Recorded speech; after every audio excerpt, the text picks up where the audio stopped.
अब दें हमारे वज़ीर आज़म को पीछे खड़ा करने का मकसद जो है ना, अच्छा इसमें कोई इंसल्ट या कोई बेइज़्ज़ती वाली बात कई लोग समझते होंगे हम कर रहे हैं, लेकिन ये नहीं है। मैं जस्ट आपको बता रहा हूँ कि दैट्स वेयर वी स्टैंड, हम यहाँ पे खड़े होते हैं। हम यहाँ पे खड़े होते हैं। ये है हमारी एक वो जिसे कहेंगे ना एक वैल्यू, ये है हमारी एक रेलेवेंस, ये है। ठीक है जी, हमारी रेलेवेंस जो है वो ये बनती है। सवाल ये है डॉक्टर साहब, मैंने यही बोला है ना कि ओआईसी में हमारे लीडर गए हैं, वो सबसे पीछे खड़े हैं। आप कह रहे हैं यानी इसका मतलब हमारी आवाज तो बोलते हैं यार, हमारी आवाज कोई नहीं सुन रहा पूरी दुनिया में। कौन सुन रहा है? दुनिया में सुनता है इसलिए कि हमने पैसे बहुत सारे ले लिए हैं। तो हम क्यों एक तरफ हम कहते हैं जज्बा बहुत है, एक हमें तो कान से पकड़ के नीचे बिठा देते हैं, उधर बैठ जाओ, तुमने पैसे देने हमारे। अमेरिका वाले या कौन सब ये जो क्या होता है अमेरिका से जो वो बैंकिंग का जो निजाम होता है, जहाँ से ग्रांटें मिलती हैं और जनाब चाइना से मुख्तलिफ, फिर इनके ऊपर वो प्रेशर होता है। ठीक है, तो ये चीज होती है, हम तो गुलाम हैं। ठीक हो गया। असल में बात ये है कि गुलामी जो होती है ना, पहले तो हमें गुलामी से निकलना चाहिए। ठीक है, क्या गया है कि वेयर डू यू, आपकी वैल्यू कितनी है। हमने तो गजा के ऊपर क्या नहीं किया, फलस्तीन के लिए क्या नहीं किया। ठीक है, इधर बुलाते हुए नरेंद्र मोदी को साथ खड़ा करना था मोहम्मद बिन सलमान ने, साथ खड़ा करना था मोहम्मद बिन सलमान ने। ठीक है, अपने साथ दाएं बाजू पे। क्यों? क्योंकि उनको पता है कि नरेंद्र मोदी की मार्केट वैल्यू क्या है। नरेंद्र मोदी की मार्केट वैल्यू ये है कि वो $4 ट्रिलियन की जीडीपी है।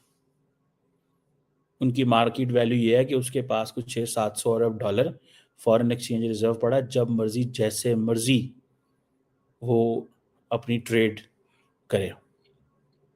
ठीक है ना जी, जब मर्जी जैसे मर्जी करे, उनको कोई परवाह नहीं है। कोका कोला और पेप्सी, फैंटा ये बहुत शौक से लोग पीते हैं, लेकिन हम उसके अंदर भी रिलीजन लेकर आ गए। वो कैसे?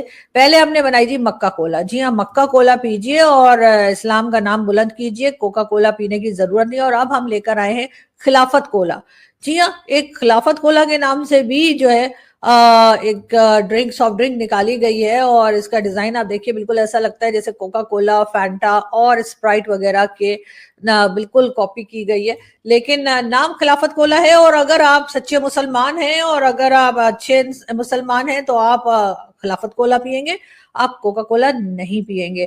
हर एक के ऊपर सवाल उठाया जाता है, हर एक के ऊपर तंग किया जाता है, आपको परेशान किया जाता है, बार बार आपको सबूत देना पड़ता है कि जी मैं मुसलमान हूं और मैं बहुत अच्छा मुसलमान हूं या मैं बहुत अच्छी मुसलमान हूं, वरना जी आपकी गर्दन और इनकी छुरियां, ये सब चलता है यहाँ पे। हमें जो चूरन भेजा जाता है, उम्मत मुसलमान में एक ही एटॉमिक पावर है और वो पाकिस्तान है। पूरी दुनिया में अगर मुसलमानों से कोई डरता है वो पाकिस्तान के एटॉमिक पावर से डरता है। तो वही इस्लामिक कंट्रीज, इवन मालदीव जैसे कंट्रीज को हमने देखा, उनके जो लीडर हैं, हेड ऑफ स्टेट हैं, वो फ्रंट पे खड़े हैं। पाकिस्तान के प्राइम मिनिस्टर बिल्कुल लास्ट में, कहीं पे गौर से देखना पड़ता है, वो खड़े हैं। और इसकी हकीकत ये आपको नहीं लगता, ये आम पब्लिक को पता चलना चाहिए कि हमारी इस टाइम दुनिया में क्या वर्थ है और दूसरे कंट्रीज की क्या वर्थ है। आम पब्लिक यार इनको सब पता है, लेकिन बेचारे आज भी किसी से पूछ ले वो कहते हैं। तो बात ये है मेरी कि छोटी सी अर्ज कर रहा हूँ आपके सामने, मैं भी एक पाकिस्तानी हूँ। जबरदस्त। और मेरी सबसे पहली रिक्वेस्ट ये है कि गवर्नमेंट ऑफ पाकिस्तान से भी और अपनी आवाम से भी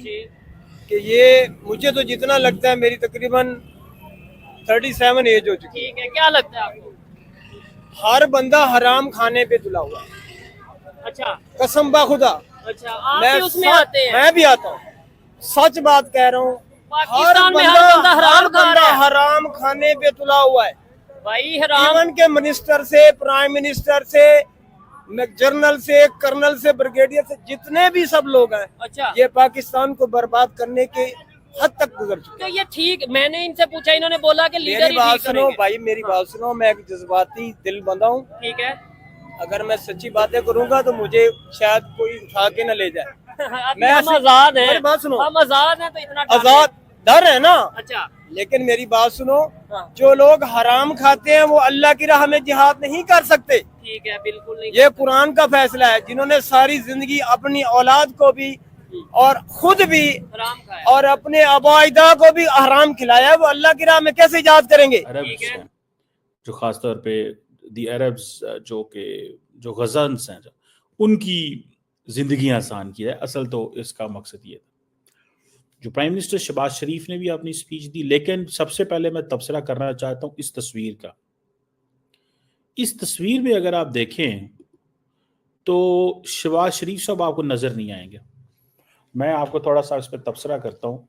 वो मोबाइल से मैं शायद बेहतर जिसे कहते हैं ना अच्छे तरीके से बता सकता हूँ आपको कि इस तस्वीर में मोहम्मद बिन सलमान जो हैं उनके साथ खड़े हैं कतर के अमीर, उनके राइट साइड पे जॉर्डन के खड़े हैं किंग अब्दुल्ला, फिर प्रेसिडेंट सीसी, बशार अल असद, उसके साथ जो है फ़लस्तीन के सदर हैं, साथ आई थिंक मोरक्को के हैं, आई डोंट नो नेक्स्ट कौन है, मालदीव्स के प्रेसिडेंट मौजू फर्स्ट लाइन पे खड़े हुए हैं।